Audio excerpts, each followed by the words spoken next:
भारत में भ्रष्टाचार को लेकर के आप सभी लोग अवगत होंगे किस प्रकार से कोई भी सरकार आए उसमें घोटाला वगैरह एक आध बार तो हो ही जाता है। हालांकि ये बातें एक प्रकार से बात की जाए, कोई कहे कि मैं कुछ नहीं खाता हूँ या फिर मेरी कुछ फ़ायदा नहीं हो रहा है, तो हर एक वो सरकार ना खाती हो, लेकिन उस सरकार में जो कार्य कर रहे लोग होते हैं और छोटे स्तर पर हुआ कहीं ना कहीं पे कुछ ना कुछ मात्रा में, अधिक मात्रा में भ्रष्टाचार है। हर एक क्षेत्र में, मैं नेता मंत्री की बात नहीं कर रहा हूँ, हर एक क्षेत्र में आप भ्रष्टाचार, हर एक क्षेत्र में जाएंगे, हर एक क्षेत्र में भ्रष्टाचार कूट कूट कर भरा हुआ इंडिया में। तो इसके बारे में चर्चा करेंगे। तो भारत में भ्रष्टाचार यानी करप्शन इन इंडिया, तो इंडिया में करप्शन के बारे में हम चर्चा कर लेंगे यहाँ पर जो है 6वें मुद्दे के अंतर्गत। 7वां आपका मुद्दा क्या दिया गया है? पर्यावरण प्रदूषण।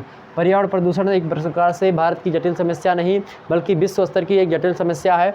तो इस जटिल समस्या का निदान पाने के लिए हमको क्या क्या चीज़ें करनी चाहिए और किन किन तरीके से हम इसको समझ सकते हैं।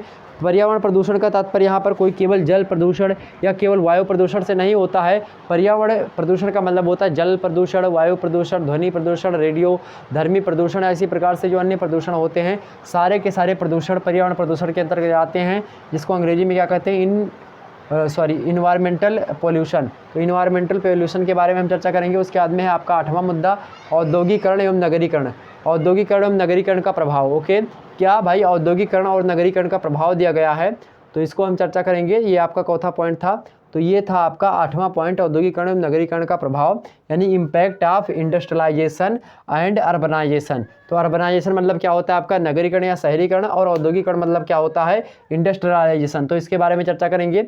9वां पॉइंट और 10वां पॉइंट, 2 पॉइंट आपके बचे हुए, इसको भी आपको बता देता हूँ। लगे हाथ लाइट चली गई है तो उसके लिए आपको बताने का प्रयास करता हूँ मैं। तो औद्योगिकरण और नगरीकरण हम यहाँ पर आप पहुँचे थे। पर्यावरण प्रदूषण हमने आपको बता दिया था। इन्वायरमेंटल पोल्यूशन के बारे में चर्चा करना है, पर्यावरण प्रदूषण के बारे में। उसके बाद में आपका औद्योगिकरण एवं नगरीकरण का प्रभाव, और कहाँ पर? तो भारत में औद्योगिकरण का प्रभाव और नगरीकरण का प्रभाव देखेंगे। वैसे विश्व स्तर पर बताते हुए हम इसके बारे में भी चर्चा कर लेंगे। ठीक, औद्योगिकरण मतलब क्या होता है? इंडस्ट्रियलाइजेशन। नगरीकरण का मतलब क्या होता है? अर्बनाइजेशन। तो इसके दोनों के बारे में चर्चा करेंगे, इनका प्रभाव कैसे पड़ता है इसको देखेंगे। औद्योगिकरण नगरीकरण जो होती है एक प्रकार से कैसी प्रक्रिया होती है, तो यह एक, मेरे प्यारे दोस्तों बता दूं, दोनों एक दूसरे के क्या होती है? संपूरक होती हैं। तो इनको भी हम देखने का प्रयास कर लेंगे। ठीक है, आगे आपका है 9वां नंबर पॉइंट, भारत में जनसंख्या विस्फोट। भारत में जनसंख्या विस्फोट और साथ ही असंतुलित जनसंख्या वृद्धि जो भारत में हो रही है, इसके बारे में निबंध लिखने के लिए एग्जाम से प्रश्न पूछता है। तो इसको भी देखने का प्रयास करेंगे। आपको शब्द सीमा दे देगा कि हाँ इतने शब्दों में आपको लिखना है। ठीक, चिंता न करें, क्वेश्चन में पूछेगा तो उसमें आपको जो है समय शब्द सीमा देता है कि 500 शब्द की 1000 शब्द। से 2 तरीके से पूछा जाता है। एक तो आपको 500 शब्दों में लिखना होगा, तो 5 शब्दों वालों को 2 आपको लिखना होगा। 2 निबंध आपको 5-5 शब्दों में लिखना है और 1 निबंध आपको 1000 शब्दों में लिखना है। ठीक है, इस प्रकार से पूछा आता है। तो इसको देख लीजिएगा आप सभी लोग। तो 500 में जैसे पूछेगा तो उसमें के नंबर आपको कितने 25 नंबर 1 के, 25 नंबर 1 के, ये होगा आपका 50 नंबर, और ये आपका 50 नंबर का अकेले का। तो ऐसे आपका कुछ कैटेगराइजेशन करके देता है। तो उसको जो है मॉडल पेपर चर्चा करेंगे तो बता देंगे आपको। औद्योगिकरण एवं नगरीकरण का प्रभाव यानी impact of industrialisation and urbanisation, ये हो गया।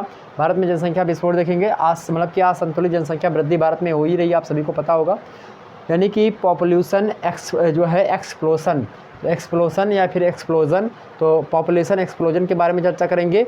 यहाँ पर देखेंगे वो भी इंडिया में, और इंडिया में कैसे? तो यहाँ पर इम्बैलेंस्ड पॉपुलेशन ग्रोथ यानी कि असंतुलित जनसंख्या जो वृद्धि हो रही है, इसके बारे में हम खास करके ध्यान रखेंगे।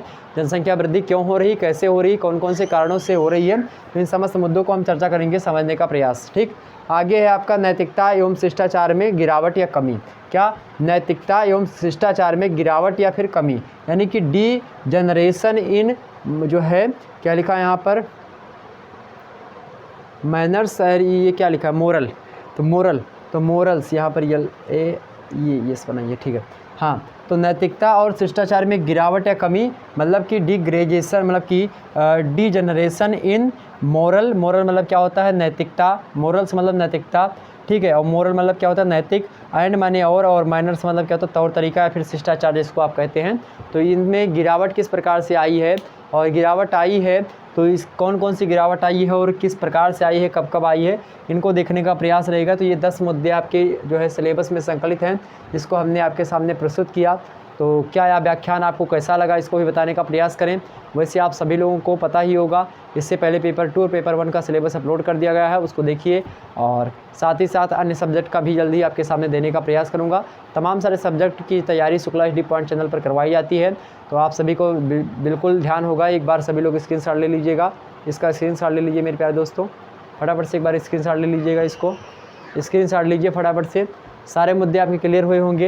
ये 10 टॉपिक है, जिनमें से 3 टॉपिक आपके एग्जाम से पूछे आने हैं। कितने टॉपिक पूछे आने हैं? कोई 3, यहाँ पर लिखा है ओनली 3, या सॉरी यहाँ पर आपके सामने क्या है, कोई 3, मतलब कि इनमें से आपको केवल 3 निबंधों के बारे में एग्जाम से प्रश्न पूछेगा। 3 निबंध कैसे? तो जो 2 निबंध होंगे वह 500 शब्दों में लिखने होंगे, और एक निबंध जो होगा 1000 शब्दों में लिखने होता है। इस प्रकार से आपसे पूछेगा, तो इसको आप लोग सभी लोग देखेंगे हम, ठीक है। इन निबंधों के बारे में चर्चा करेंगे, लगभग 10 वीडियो में 10 चीज़ों के बारे में बता लेंगे, समझ लेंगे हम, ठीक। तो बिल्कुल चिंता ना करें आप सभी लोग। एक बार अपने जो है सीरीज़ वगैरह को जरूर देख लीजिएगा। अपने जब यूनिवर्सिटी का सिलेबस आ जाए तो उससे ज़रूर मिला लीजिएगा मेरे प्यारे दोस्तों। यह बात मैं बार बार बोलता हूँ, इसको ज़रूर मिलाने का प्रयास करें। उसके बाद में जैसा भी होता है आप कमेंट करेंगे, और जैसा थोड़ा सा अगर चेंज होता है, या फिर आपके सिलेबस की बात की जाए तो आपके सिलेबस में अगर थोड़ा सा दूसरा पेपर का नाम है, तो उस पेपर का नाम मेरे पास सेंड करेंगे, तो मैं बता दूंगा कि हाँ क्या क्या चीज़ें और भी आपको पढ़नी होती है, और वह चीज़ें कहाँ पर मिलेंगी आपको, उसको बता दूंगा। और अगर नहीं मिलती हमारे चैनल में, तो मैं उसको जो है जनरली फिर से अपलोड करने का प्रयास करूँगा, ठीक है। तो फिर मिलते हैं हम नेक्स्ट वीडियो में, तब तक के लिए जय हिंद, जय भारत। आप सभी का बहुत बहुत धन्यवाद मेरे प्यारे दोस्तों जुड़ने के लिए। एक बार वीडियो को लाइक और शेयर कर दीजिएगा सभी लोगों के पास, ओके। और जब ऐड वगैरह आएँ तो आप पूरा का पूरा ऐड देखने का प्रयास करें। अगर 2-3 मिनट का ऐड या 1 मिनट का ऐड है तो उसको पूरा देख लीजिएगा। इससे क्या होगा, इससे थोड़ा सा लाभ मुझको मिलेगा, तो इसके लिए आप सभी लोग देखिएगा। फटाफट से वीडियो को शेयर और लाइक जरूर करें। धन्यवाद आप सभी का। जय हिंद, जय भारत और जय माता दी। हाँ, नवरात्र चल रही, जय माता दी।